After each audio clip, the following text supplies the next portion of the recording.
ಮತದಾನದ ಪ್ರಕ್ರಿಯೆಯಲ್ಲೂ ಹೆಚ್ಚು ಮತವನ್ನು ಈ ಬಾರಿಗೆ ಚಲಾಯಿಸೋದ್ರ ಮೂಲಕ ಯಶಸ್ವಿಗೊಳಿಸಿದ್ದಾರೆ. ಅಷ್ಟೇ ಅಲ್ಲ, ಭಾರತೀಯ ಜನತಾ ಪಾರ್ಟಿಯ ಮೇಲೆ ಅತಿಯಾದ ವಿಶ್ವಾಸವನ್ನು ಇಟ್ಟು ನಮ್ಮನ್ನು ಈ ಕ್ಷೇತ್ರದಲ್ಲಿ ಗೆಲ್ಲಿಸ್ತಾ ಇದ್ದಾರೆ.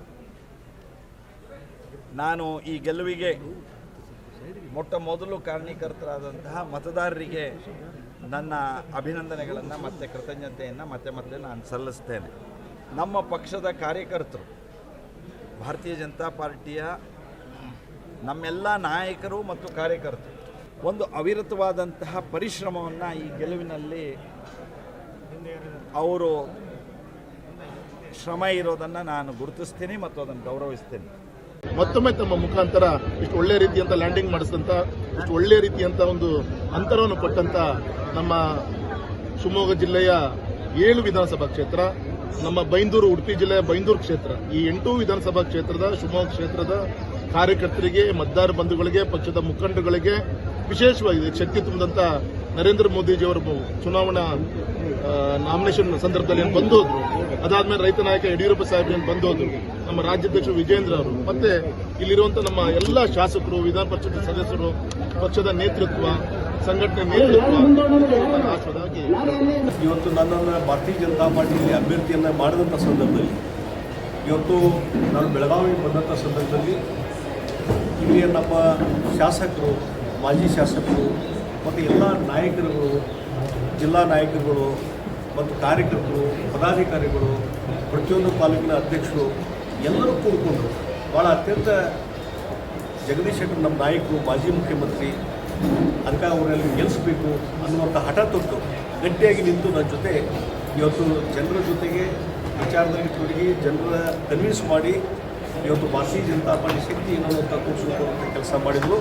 ಮತ್ತು ಈ ಹಿನ್ನೆಲೆಯಲ್ಲಿ ಎಲ್ಲರೂ ಒಗ್ಗಟ್ಟಿನಿಂದ ಕೆಲಸ ಮಾಡಿದ್ರಿಂದ ಭಾಳ ದೊಡ್ಡ ಅಂತರದಲ್ಲಿ ಬಹುಶಃ ಯಾರೂ ನಿರೀಕ್ಷೆ ಮಾಡಿರಲಿಕ್ಕಿಲ್ಲ.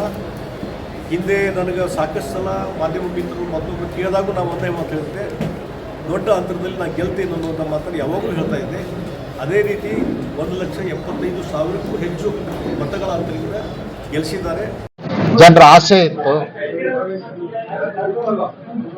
ನರೇಂದ್ರ ಮೋದಿಜಿ ಅವರೇ ಮತ್ತೊಮ್ಮೆ ಪ್ರಧಾನಮಂತ್ರಿ ಆಗಬೇಕು ಅಂತ.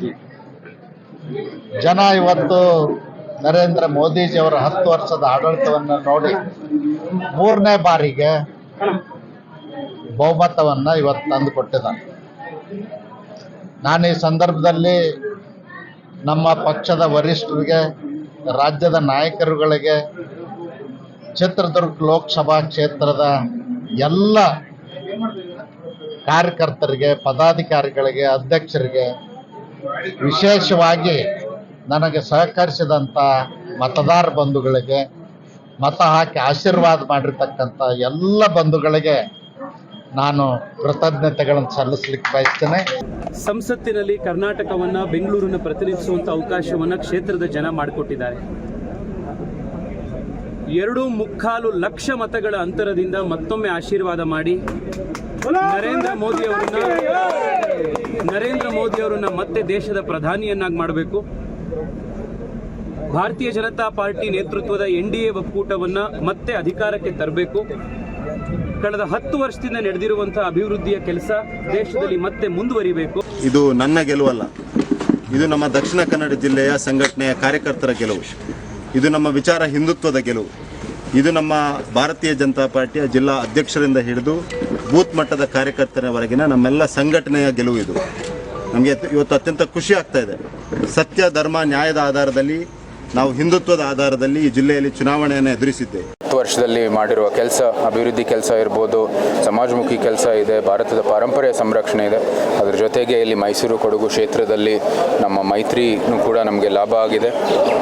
ಅದರ ಜೊತೆಗೆ ನಾವು ಹಿಂದೆ ಮೈಸೂರು ಮಹಾರಾಜರು ಮಾಡಿರೋಂಥದ್ದು ಕೆಲಸ, ಆ ಕೊಡುಗೆಗಳು ಇವತ್ತು ನಾಲ್ವಡಿ ಕೃಷ್ಣರಾಡಿಯವರ ಜಯಂತಿನೂ ಕೂಡ ಅವ್ರು ಕಾಲದಲ್ಲಿ ಅವರ ಆಡಳಿತ ಎಲ್ಲ ಸ್ಮರಣೆ ಮಾಡಿ ಜನರಿಗೆ ನಮಗೆ ಈ ಬಹುಮತದಲ್ಲಿ ಗೆಲ್ಲಿಸಿದ್ದಾರೆ. ನಾವು ಇಡೀ ಚುನಾವಣೆಯಲ್ಲಿ ನಾವು ಯಾವುದೇ ರೀತಿ ಜಾತಿ ಧರ್ಮ ಇನ್ನು ಯಾವುದೇ ರೀತಿ ವರ್ಗಗಳು ಅದು ಏನನ್ನು ನಾವು ಮೆನ್ಷನ್ ಮಾಡ್ದೇ ಚುನಾವಣೆಯನ್ನು ನಡೆಸಿದ್ವಿ. ಅದೆಲ್ಲನೂ ಮೀರಿ ನಾವು ಭಾರತೀಯರಾಗಿ ಭಾರತಕ್ಕೋಸ್ಕರ ಈ ಚುನಾವಣೆಯನ್ನು ನಡೆಸ್ತಾ ಇದ್ದೀವಿ ಅಂತ ನಾನು ಭಾಳ ಸ್ಪಷ್ಟವಾಗಿ ಹೇಳಿದೆ. ಅದೇ ರೀತಿ ಜನರು ಕೂಡ ಸ್ಪಂದಿಸಿದ್ದಾರೆ. ಅವ್ರಿಗೆ ನೂತನ ಸಂಸದರಿಗೆ ಸಲಹೆ ಅವ್ರ ಎಲೆಕ್ಷನ್ ಟೈಮಲ್ಲಿ ಕೂಡ ಸಲಹೆ ಕೊಟ್ಟಿದ್ದೆ. ಅವ್ರು ಅದನ್ನು ಪಾಲಿಸ್ಕೊಂಡು ಬಂದಿದ್ದಾರೆ. ಮುಂದೇನು ಅದೇ ಹೇಳ್ತೀನಿ, ನಮಗೆ ಮನೆಯ ಒಳಗಡೆ ನಾವೇನು ಮಾಡಬೇಕು ಮಾಡ್ತೀವಿ, ಹೊರಗಡೆ ಬಂದಮೇಲೆ ಸೊಸೈಟಿ ಮುಖ್ಯ.